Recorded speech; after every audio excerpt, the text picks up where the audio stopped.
Donald Trump situation room पहुंच चुके हैं। आपको हमने बताया था कि लगभग 10:30 बजे के आसपास यूएस में एक बैठक होनी है और अब डोनाल्ड ट्रंप वहां पहुंच चुके हैं। इसी बीच में डोनाल्ड ट्रंप की इस बैठक से पहले, इंटेलिजेंस ऑफिशियल से मिलने से पहले, जो कि व्हाइट हाउस के सिचुएशन रूम में जिससे मुलाकात हो रही है, उसके पहले ईरान की तरफ से यूएस के 4 अलग अलग सैन्य बेस पर अटैक कर दिया गया है। जैसे कि ब्रजेश लगातार हमारे सहयोगी जानकारी दे भी रहे हैं कि अब यूएस और ज्यादा अग्रेसिव रिटेलिएशन के मोड में आएगा। सबसे पहली संभावना इस बात को लेकर थी कि क्या प्रत्यक्ष तौर पर अमेरिका इस युद्ध में भाग लेगा कि नहीं लेगा।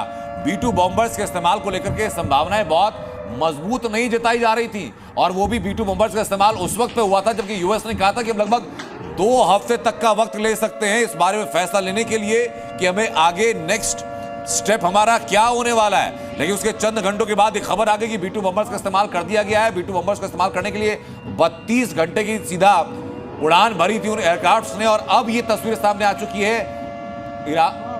ईरान की तरफ से 4 अलग अलग यूएस बेसिस पर अटैक किया गया है।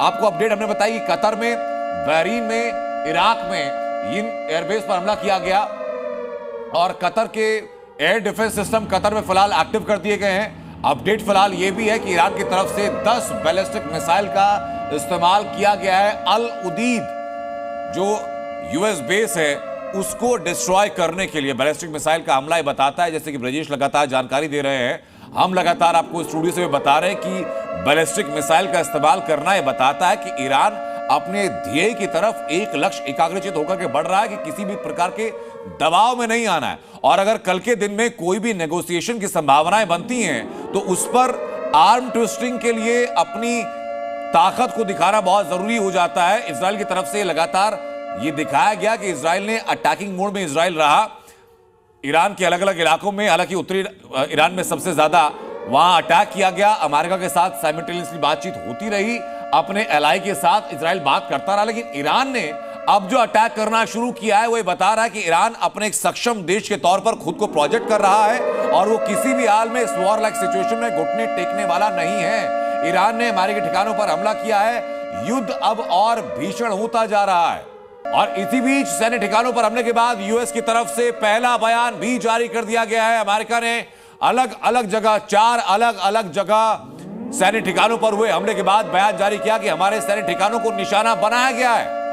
यह स्वीकृति भी है यूएस की तरफ से। अभी तक सिर्फ ईरान की तरफ से जारी किया गया था कि ईरान ने कहा, ईरान की तरफ से तस्वीरें सामने आई बहरीन में, कुवैत में, इराक में सैन्य बेस पर हमला किया गया तो अमेरिका की तरफ से यह ऑफिशियली डिक्लेरेशन किया गया, स्वीकृति की गई कि सैन्य ठिकानों पर हमला किया गया है। वैसे भी ब्रजेश लगातार हमारे साथ बने हुए। ब्रजेश, अब यूएस की तरफ से हम एक्शन और इंटेंस देखने वाले हैं क्योंकि 4 अलग अलग जगह पर उसके बेस को अटैक किया गया है। देखिए, यूएस की अगर हिस्ट्री हम देखें तो यूएस इस मामले को लेकर, ऐसे अटैक को मामले को लेकर हमेशा बहुत ही ज़्यादा रिटेलिएट करता है और वही रिटेलिएशन को लेकर अब उम्मीद और आशंका और डर जताया जा रहा है क्योंकि यूएस अब खुले तौर पे, इसके पहले 2 दिन पहले जो तस्वीरें आई थी जिसमें बताया गया था कि यूएस की तरफ से अटैक किया गया और ईरान के तमाम जो न्यूक्लियर प्रोजेक्ट्स थे उस पर अटैक किया गया था और उसके बाद इस बात को लेकर हमेशा आशंका जताई जा रही थी उस घटना के बाद कि शायद हो सकता हो ईरान की तरफ से या उसके जो मित्र देश हैं उनकी तरफ से इस तरह का रिटेलिएशन नहीं होगा। और इजराइल में आज जो हमने तस्वीरें देखी थी, इजराइल में लगातार ईरान की तरफ से कई जगह पे अटैक किए गए थे और निशाना बनाया गया था उन बेसेस को लेके जहां पे यहाँ पे आर्मी रेगुलेशन चलता है, जहां पे आर्मी यहाँ से ऑपरेट करती है। उस बात को लेके लगातार ईरान की तरफ से अटैक किया गया था जिसको आसमान में ही जो एयर डिफेंस सिस्टम है इजराइल का उसने मार गिराया था। और इस बीच जब अमेरिका के एयरबेस पे हमला हुआ है तो ये मान के चलिए कि अमेरिका रिएक्ट करेगा। अगले चंद घंटों में, अगले चंद कुछ समय में ही रिएक्शन होगा और जो रिएक्शन होगा वो बहुत बड़ा होगा क्योंकि यूएस को लेकर जो हिस्ट्री हमने देखी है, चाहे अफगानिस्तान की बात करें या बाकी जगहों की बात करें, यूएस रिएक्ट करता है और जो रिएक्शन यूएस की तरफ से आता है वो विध्वंसक होता है। जी, मैं ब्रजेश लौटू आपके पास। इसी बीच बड़ी खबर आ चुकी है, कतर के दोहा में जो अटैक हुआ था वो 10 बैलिस्टिक मिसाइल दागी गई थी। ईरान ने 10 बैलिस्टिक मिसाइल दागी हैं यूएस सैन्य बेस पर अटैक करने के लिए। कुछ वक्त पहले अपडेट थी कि 6 मिसाइलों से हमला किया गया, लेकिन वो 6 मिसाइलें नहीं बल्कि 10 मिसाइलों से हमला किया गया है। शुरुआत में अंदेशा ये था कि सबसे पहले कंफर्मेशन आनी चाहिए कि ईरान ने बैलिस्टिक मिसाइल का इस्तेमाल किया है, कि ड्रोन्स का इस्तेमाल किया है, या अपने किसी और जो सेजन मिसाइल है उनका इस्तेमाल किया है। लेकिन अभी ये अपडेट आ चुकी है कि कतर के दोहा में जो यूएस सैन्य बेस है उसको अटैक करने के लिए ईरान ने 10 बैलिस्टिक मिसाइल का इस्तेमाल किया गया है। और ब्रजेश, में सीधा आपके पास कहूंगा कि बैलिस्टिक मिसाइल जो कल दोपहर तक के आंकड़े आज दोपहर तक के जो आंकड़े सामने आए थे, लगभग 1200 के आसपास में बची हैं ईरान के पास में। उसके बावजूद वो ये वेट एंड वॉच की स्थिति में कि भाई आगे अगर वॉर इंटेंस होता है तब इस्तेमाल किया जाए, उसके पहले की रिटेलिएशन में वो अपनी एक्सट्रीम पावर का इस्तेमाल कर रहा है।